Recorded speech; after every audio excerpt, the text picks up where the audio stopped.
Today, we're going to look at 4 proven ways you can build a winning team. Have you ever wondered what separates a great team from an underperforming team? Well, let me tell you a little secret. It's leadership. And I want you to know right now that the right leadership practices can improve the outcome or the performance of your team by 20%. So, right now, we're going to go through these methods to help you to build a great team. Okay, let's begin. Number 1, build trust through authenticity. Your team want to know who you are, what you're like, and how you work. There is nothing worse than being on a team with a fake leader.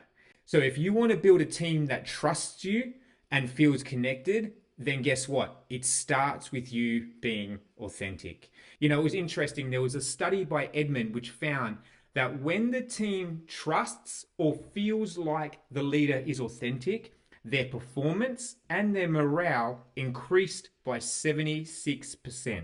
Let me say that again. When they felt like they could trust and that the leader was authentic, that their performance and their morale increased by 76%. Now, I find this very interesting because not only does their performance go up, but the way they feel about that performance or their morale also improved.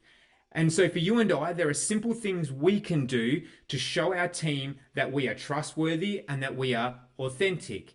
It's just simple things like when you're sharing the vision, don't just share the big picture, but share some of the challenges. Be real, be honest. When something doesn't go according to plan, share that. Don't hide it to yourself. When you make a mistake, say sorry, own it, take responsibility for it. What you find is when the team see that you actually are a person, not just this leader far away, they will feel safe and they'll feel more comfortable coming to you.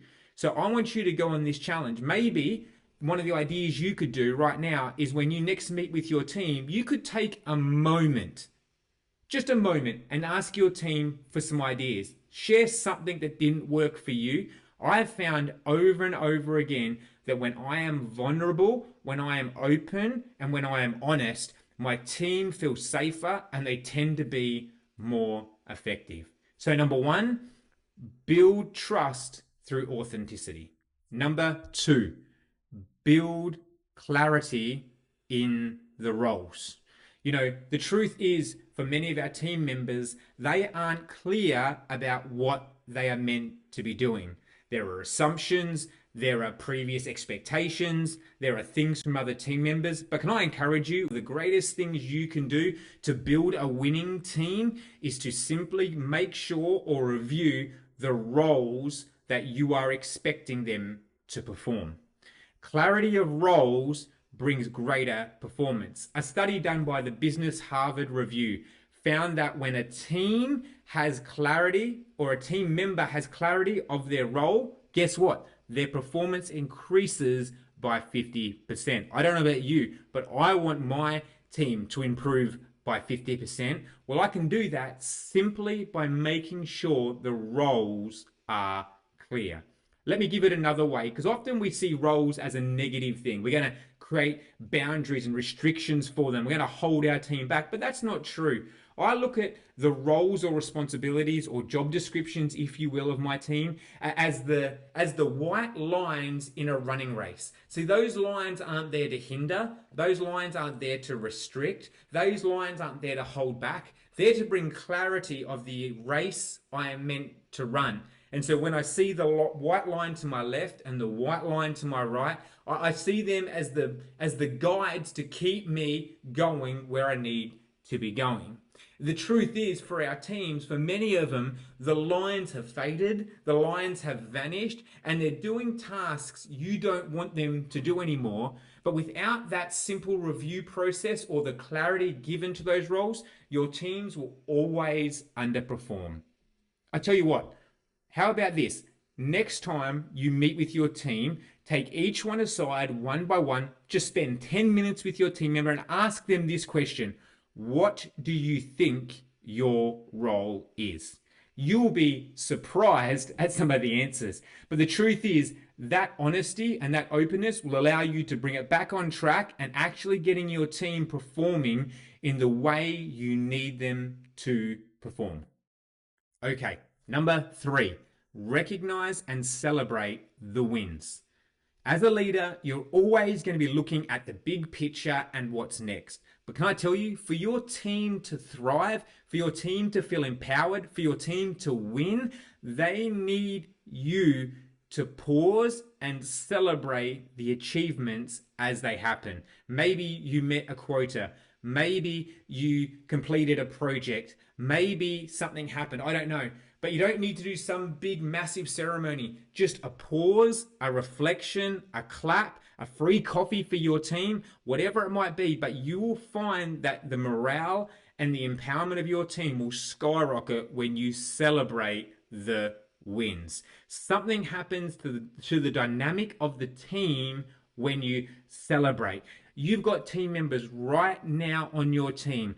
The difference between them feeling engaged in meetings, feeling connected in meetings, feeling cared for in meetings is simply this: pausing to celebrate the simple wins. I remember I was working with a manager quite a while ago, and she implemented this idea called Friday Wins.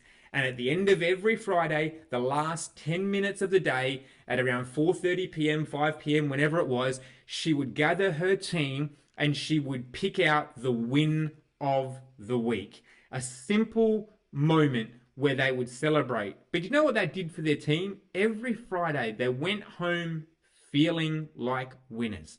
And not only did that team outperform any other team within that company, but they shone so much simply because they recognized the wins. Can I encourage you?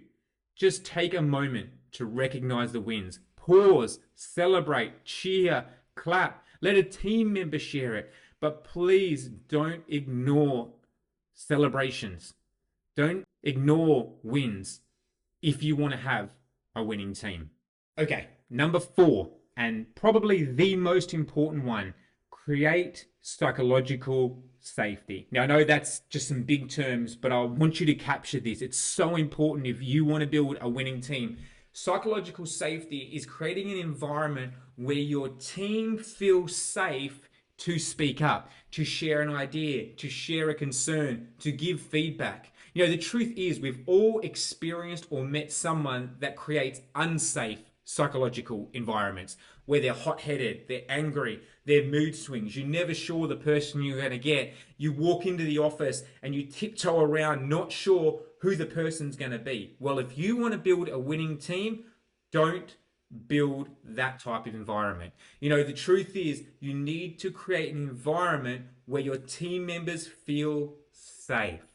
According to research by Amy Edmondson, if a team has high psychological safety, the environment is safe for their team members, they will outperform others by 12 times. I don't know about you, but I want my team to perform that well. And it comes to creating psychological safe environments.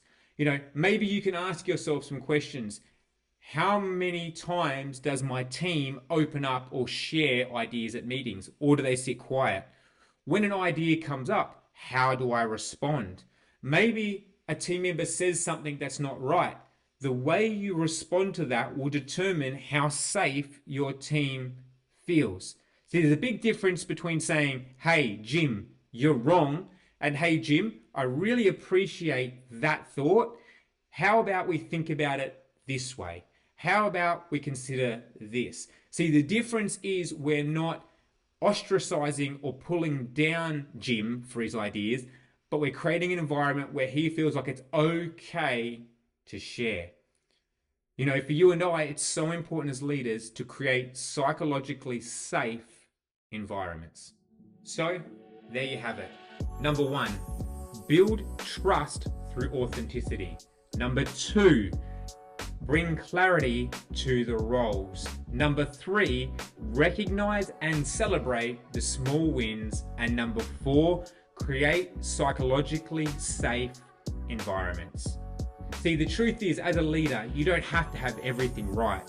But to have a team that thrives or a team that wins, you just need to make sure the conditions are right for them to be able to achieve it. Now, I'd love to hear from you. Which one of these 4 are you going to apply to your team in your leadership journey? I'd love to hear from you in the comments below. And don't forget, like and subscribe so you can get all the insights on leadership to build a winning team. See you next time.